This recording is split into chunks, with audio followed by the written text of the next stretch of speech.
কও বাতিজা কও। চাচা হ্যাঁ কও। আমরা আমলে দেখতাছি এইসব ক্ষেত বৃষ্টি দিন হইলে পানি সানি উঠে খুব বেশি হয়ে পড়ে। আপনার আমলে কি আছেন, মানে এটা খুব আমার ইচ্ছা করতেছে জানার। আমার ধরো বাতিজা, আমার ধরো, আমি গেছিলাম 1920 সালে। আচ্ছা কথা যেহেতু কইছো না কইলেও নাই। 81 বন্যা তুমি দেখছো? না চাচা দেখি নাই। তুমি দেখবা কেমনে, তুমি তো 2 দিনের গোলাপান। এটা সন্ডা তোমার আনুমানিক শনি আবিষ্কার হয়েছে না এই সালে, আচ্ছা মানে শনি নাই।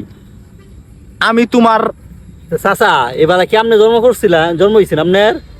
কথা কইও না বাতিজা। আচ্ছা, আচ্ছা। চাচা কথা কইলে আচ্ছা। কথা কই না। আচ্ছা এই শনি আবিষ্কার হয়েছে না, এই সর্বনাশ। শন আবিষ্কার হয়েছে না, বুঝো আমি কত আগের লু। এই যে দেখতাছো এই যে ক্ষেত আছিন না বাতিজা, একটা বৃষ্টি হয়েছিন 1 মাস আগে শুরু হয়েছে, 6 মাস পরে বৃষ্টি থামছে। এই সর্বনাশ কি কই এটা কি চাচা? বৃষ্টিটা হয়েছিন